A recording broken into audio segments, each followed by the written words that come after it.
ቆይ ቆንጆ ነው ቦታውን ስለምወድ ለፈለፍ በቃ ለፍና እና አለ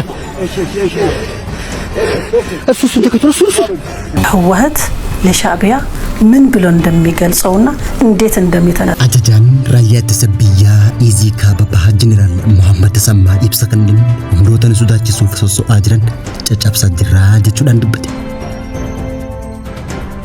ገሬን ቲፕለፊ ኢቲያቴ ሲራናላ አሎተ ትግራይ ደበብሲሳ ጅርቲ ጀቹዳን በሰስ ኮሬ ጊዱ ገለይሰ ቲፕለፊ ዱራኒ አደኬሪያ ኢብራሂም ድበት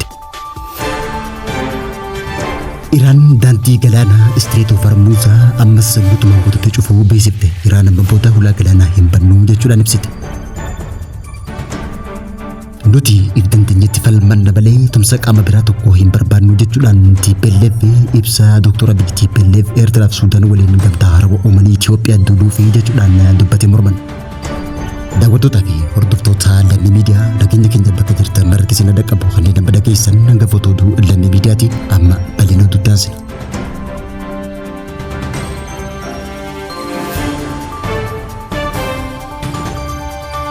Nu sodaachisuuf yaalaatti jiru.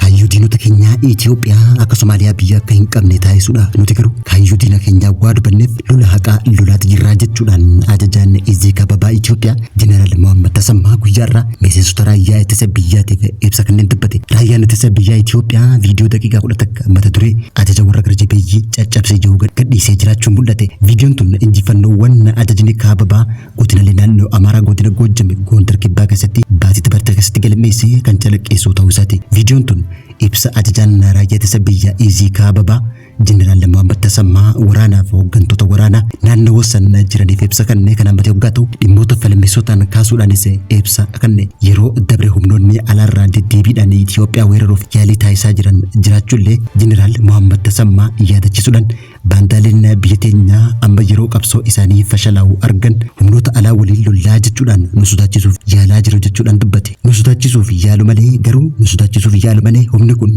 erga injifatame bobbulaleetti jiranii jechuudhaan ibse. Lola haqaati lolaa jirra kan jee ajajaan waraana Iziika Babaa kun waraanni isaanii naannoo Amaaraa keessatti abbaa biyyummaa kabachiisuuf qabsaa akka jiru ibsatee jira. Akka ibsa kanaatti waraanni haqaa jechuun waraana biyya tokkummaa uummataa eeguuf taasifamuu jechuudha. Warri lola haqaa lolan tarsiimoodhaan injifatan jechuudhaan garuu kaayyoon diinota keenya biyya abbaa biyyummaa qabdu tana humnaan diiganii akka uummata Somaaliyaa bakka biyya hin qabne taasisuudhaaf kallattiinis ta'e kallattiidhaan qabeenya siisamuudhaaf hojjechaa jira jechuudhaan ajajaan raayyaa ittisa biyyaa Iziika Babaa Jeneraal Mohammad Tasammaa ጉያራ ኤብሰኸኒ ማስም በሁሉ የለችም። አሁን ህወሓት የምትባለው የለችም። ባለቤቷን ለጦርነት የሰጠች እናት አሁንም ዳግም ሌላ ልጇ ለሞት እየታጨባት አይደለም። ህወሓት ለሻዕቢያ ምን ብሎ እንደሚገልጸውና እንዴት እንደሚተነተነው ደግሞ አቃል ገሬን ወያኔ ቲፒኤልኤፍ ገሬን ሴራን አላ ኢትያዴ ለሎተናን ነው ትግራይ መላጫ ሳቲን በለይሳ ከጅረን በሰንስ ኮሬ ይዱ ገለይሳ ቲፒኤልኤፍ ዱራኒ ቲቪ አማ በሰንስ ፓርቲ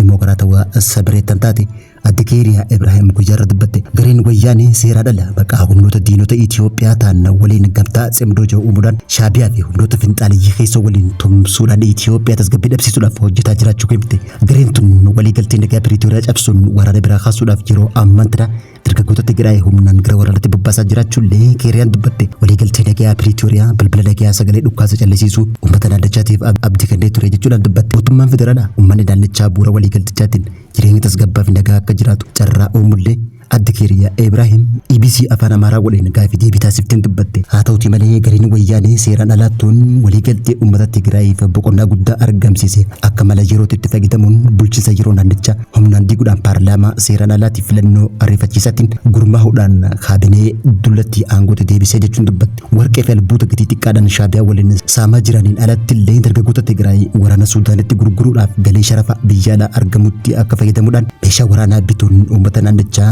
gara diigumsaatti oofaa jiraachuu dubbatte. Yeroo ammaan tana TPLF seeraan ala taatetun itti yaaddee dhaloota naannoo Tigraay itti aanu mala caasaatiin barbadeessuuf tooftaa biraa uummachuu dubbattetti jirti. Gareen tun humnoota diinaa keessaa falaa waliin gaa'ela qulqulluu hin taane uumuuf yaalii gochaa kan jiran ta'uu dubbatte.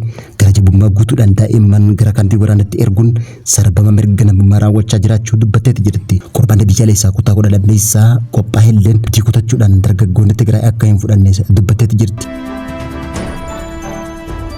Iran ammaan booda Ameerikaa fi michoonni isii bobaa galoo galaana Iraan keessa dabruu argachuu hin danda'anii jechuudhaan Strait of Hormuz ammaan booda haala hin banneen cufu beeksifte. Ibsi kun walitti bu'iinsa amma Ameerikaa fi Iraan waraana waldura dhaabbachaa jiraniin waldhabdee naannoo itti hammaatee jiru keessatti kan kenname ta'uu ibsame. Murteen tun yoo hojiirra oolte gabaanis addunyaa irratti jeequmsa guddaa fiduun akka danda'u yaaddoon mul'ate. Daandiin galaanaa Strait of Hormuz kan bobaan addunyaa 120 keessa dabru Strait of Hormuz kun daandii doonii addunyaa irratti barbaachisoo ta'an keessaa tokko yoo ta'u daandii kana keessa bobaan guyyaa guyyaan dabru barmeelee biiliyoonaan lakkaa'amu ta'uu ibsame. Haa ta'uutii malee murtiin Iraan tun itti fufti moo ittiin fufti yaadni jedhuus kan hin mirkanoofne yoo ta'ullee sochiin doonii karaa daandii Strait of Hormuz keessa deemaa jiru ammallee hordofamaa jiraachuu humni waraanaa Iraan beeksise. Gama biraatiin Ameerikaa fi michoonni isiidhaan walabummaa doonii naannichaa irratti ejjennoo cimaa qaban irra deddeebiidhaan ibsatee turan. Haalli kun yeroo ammaan tana kan itti fufu yoo ta'e baay'ee giddu galeessaa keessatti nageenyi dhabamuudhaan gabaa dinagdee addunyaatiif mootummoota baay'ee giddu galeessaa keessatti jeequmsa guddaa uumuudhaan ammas qaala'insa jireenyaa uummata addunyaa kan quunnamsiisu ta'uun ibsame.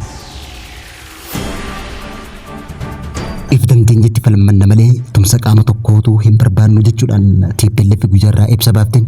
Ibsa muummichi ministeera Itoophiyaa Dr. Abiy Ahmed paarlaamaa irratti TPLF Shaabiyaa fi Suudaan gamtaa simdoo jedhamu uuman jedhu kuffisuu beeksifte. Ibsi TPLF kun haasawa muummichi ministeera Dr. Abiy Ahmed paarlaamaa irratti dubbate sobsiisuudhaaf kan bahe hoggatu. Dubbii himaan wayyaanee Mikaa'el Assaggado mootummaan federaalaa yeroo waraana kaabatti humnoota alaa waraana Eertiraa dabalatee afeeruu isaa yaadachuu qabaa jechuudhaan Dr. Abiy humnoota kanaaf haala mijjeessee jechuun dubbate. Dubbii himaan kun TPLF waliigaltee Piriitooriyaa kan mallatteessite waan mo'atteef malee waan mo'amteef miti jechuudhaan waliigaltee gama tokkoon harka kennachuu odoo hin taane murtee waliin lola kana xumuruuf taasifame ta'uu mootummaan Itoophiyaa hubachuu qaba jechuun ibse. Haaluma fakkaatu ministeerri odeeffannoo Eertiraa obbo Yemaanee Gabra Masqalaa osoo ministeera muummee Itoophiyaa Dr. Abiy Ahmed qeequudhaan paartiin badhaadhinaa biyya bulchaa jiru imaammata dhimma hin qabne hordofaa jira jechuudhaan haasaa ministeera muummee kun fudhatama kan hin qabne ta'uu obbo Yemaanee Gabra Masqal dubbate. Kun waldhabdee gaafa Afrikaa keessatti uumameef sababoota ijoo ta'an waliigaltee mootummaan Itoophiyaa Somaalilaand waliin taasisee fi gaafii galaana diimaa mootummaan Itoophiyaa dhiyeesse ta'uu ibsatee jira. Kana malees yeroo ammaan tanaa mootummaan Itoophiyaa humnoota Suudaan keessatti leenjii kennuudhaan humnoonni Suudaan waraanni Suudaan keessatti akka ka'uuf sababa guddaadha jechuudhaan ibse. Qondaaltonni Itoophiyaa kanaan dura himannaa deeggarsa humnoota fedha qabaa Suudaan haaluun ni yaadatama. Eertiraan waliigaltee Piriitooriyaa sababoota gochuuf hojjechaa jirti jechuudhaan Itoophiyaan ammaan dura ammoo Eertiraaf TPLF bakka takkatti himatti turuun ni yaadatama. Daawwattootaa fi hordoftoota Lammi Miidiyaa irraa oduun yeroo kanaaf qabnu kan gammachuun hordofaa turtanii turtii gaarii. እንኳን ሻዕቢያና ወያኔና ሱዳን ሌላም ቢጨመር በኢትዮጵያ ሉዓላዊነት ቅንጣት ታክል ስጋት የለም። ቅንጣት ታክል ያን ለመከላከል የሚያስችል ብቃት እየገነባን ያለነው ጊዜው ሲደርስ እንዳስፈላጊነቱ እንገልጻለን። እኛ ስጋት የለብንም።